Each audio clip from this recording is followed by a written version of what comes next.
Well, there it is, you guys. The kick kind of heard, if not around the world, around the wrestling industry. That was Goldberg, for any of you who don't know, kicking Bret Hart in the head so hard he immediately concussed him and basically ended his career, the beginning of the end of his career. Did it have something to do with the stroke that Bret eventually suffered? Who knows? All I know is that was one of the most egregiously dangerous things I've seen done in a wrestling match at at the high level with the big boys. As much as I hate to say it because I love Owen Hart. Owen Hart dropping Stone Cold on his head was up there as well. But look at this.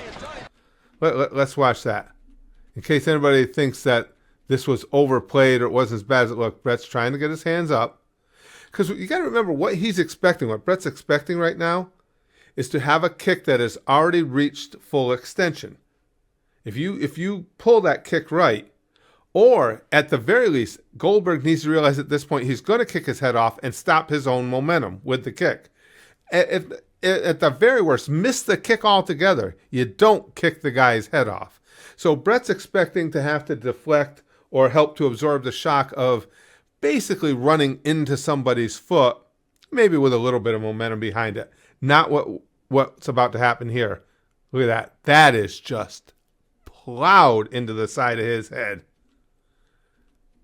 That's as stiff as you can get. Come on, he's got to know it right there. He's got to know what he just did. That's as inexcusable as it gets. But that's not all that this is about. Listen, Goldberg was not good. Goldberg was dangerous. Some people, I have read, seen other people contesting that. I don't know how you contest it. He looked green his whole career. He always looked green. And for me, that's such a big deal because taking care of the guy you're in there with is number one. If you have to make yourself look like dog shit in changing up a move, not finishing a move, whatever the case may be, to protect somebody else, you do it. But now here's what really got me. This is where we're going to take the next step. I found this interview Inside the Ropes. It's just an Inside the Rope clip with Goldberg about that. And listening to this interview infuriated me. Let's break it down. Yeah, I mean, Bret the Hitman Hart, man. I mean, his name and moniker speak for themselves. A staple in the business. The lineage is unparalleled. And let me put right up front here, too, in case you think this is fanboyism. I'm a big admirer of Bret Hart. As far as wrestlers and who I rooted for, he was not one of my favorites. Nothing against him whatsoever, just everybody's got their favorites. He wasn't one of mine, so it's not like I'm on a Bret Hart crusade. You know, when I was a kid, my favorite was always Bruno Sammartino. He always will be, but I loved guys like The Undertaker, a bunch of others. So it's not that I'm going after Goldberg because, he hurt my boy Bret. I'm going after Goldberg because that was clumsy, stupid, and then the things... I'll play the rest of this, but let me put it this way. If I did that, if I had done to Bret Hart or done to somebody what Goldberg did, I would feel terrible about it the rest of my life. He says he does. I believe him. But I wouldn't make any buts. For as often as Bret would want to complain about it, as many times as Bret would want to call me out for being sloppy, I would never counter it because he's not wrong.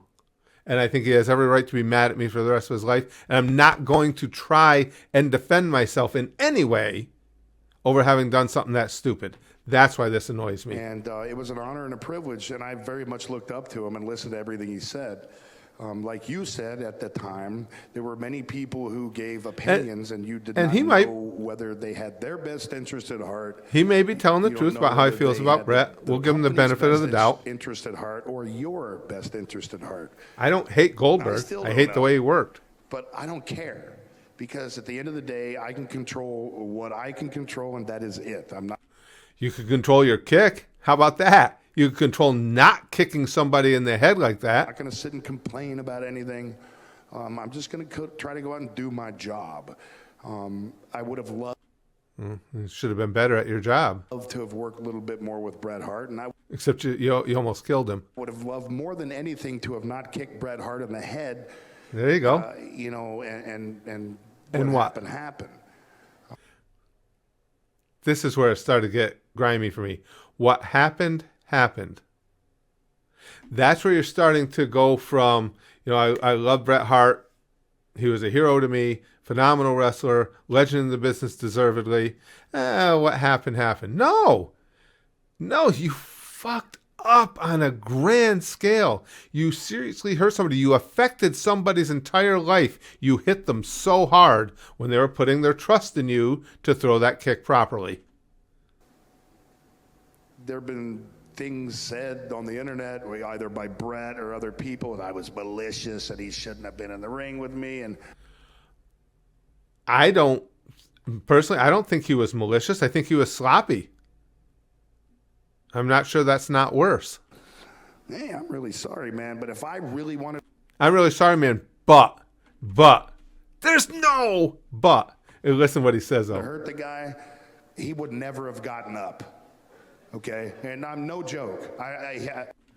How do you like that? Now, he turned that around. He turned around making this egregious error that screwed up somebody's life into, how can I make Bill Goldberg sound like a badass?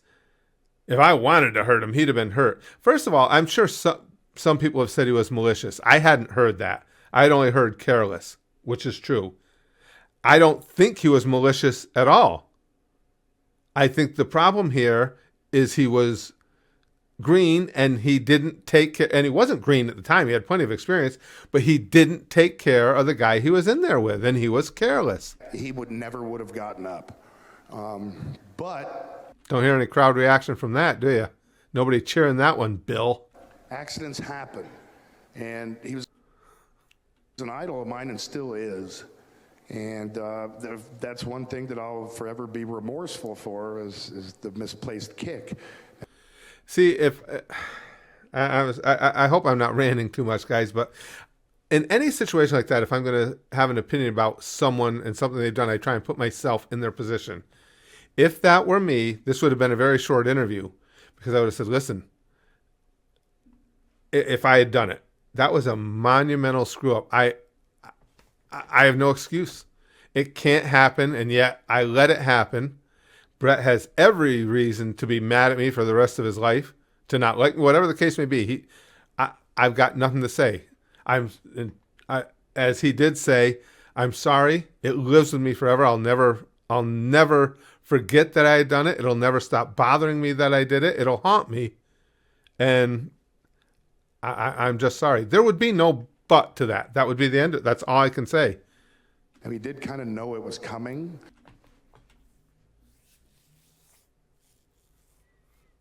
Bret Hart knew that your kick was coming, the one that was going to knock his head off. He didn't think it was going to be a worked kick. He knew this stiff kick was coming. Guys, since the days of Gentleman Chris Adams, how many super kicks have we seen? Now super kicks are, a dime a dozen every week on all the wrestling shows. All those guys managed to work those kicks just fine. But knew it was coming. There are a couple things in my career that I wish I could have changed. Shut up. That was one of them. You think? I had an angle with him and my inability to be professional enough to pull the kick. Right. 100%. You have to be professional enough to pull the kick. That's it. Exactly. There's no more to it than that, Bill. But it meant very much to me to be believable. I didn't want... That's what's infuriating me. It meant very much. So it was more important for him to be believable than it was to take care of the guy he was in the ring with. He just said it. And then he cries because people call him unprofessional or dangerous? You just admitted it. It was very important for me to be believable. I realized I was going to kick his head off, but what, you want me to miss with the kick and look like shit? To present a character that... no offense, but was like a Ric Flair. I'm not the woo. I don't run around and be goofy and entertain people like that. Yeah, I don't run around and be goofy and take care of the guys I'm in there with. No, that's for suckers, right? This whole, oh my God, this interview infuriated me. And I'm a competitor. I'm not an entertainer. That's my favorite line of the whole thing. He's so full of shit. Entertain people like that. I'm a competitor. I'm not an entertainer. Then you're in the wrong fucking business. Pro wrestling is entertainment. And once you're inside that ring, you are there to entertain people. You are not competing against that guy. We know who's going to win, you dipshit.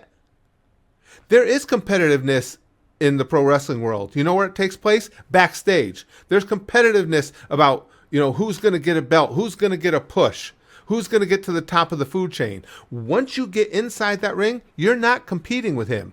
The only thing you're competing to do inside that ring is give the audience a great show, give them their money's worth.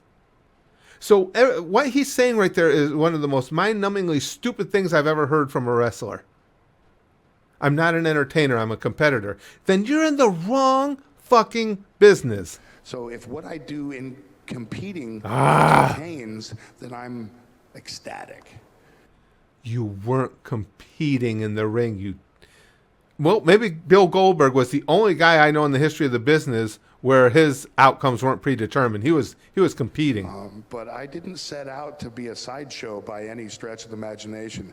My 2 to 5 to 10 minute, I'm stretching it a little bit, matches were basically like throwing people to the lions. Okay? Throwing Bret Hart to the lion. And it was violent, and it was over before you knew it. And that's what people loved. It was something different. No, first of all, it wasn't different. There's been lots of monsters that was their thing. We've seen tons of them over the years. Paul White did that angle for a while. Any big, powerful guy has done that squash angle where you just run over people. They didn't injure people in the process. See, that's the difference in wrestling. If you're going to be a professional wrestler, you're going to get hurt. You're going to get hurt often. You're going to be in pain all the time. You don't expect to get injured because the other guy in there with you or the other girl in there with you should be taking care of you. This is one of the most infuriating interviews I've ever watched. And that smug little smirk he's got on his face right there, he doesn't even realize it.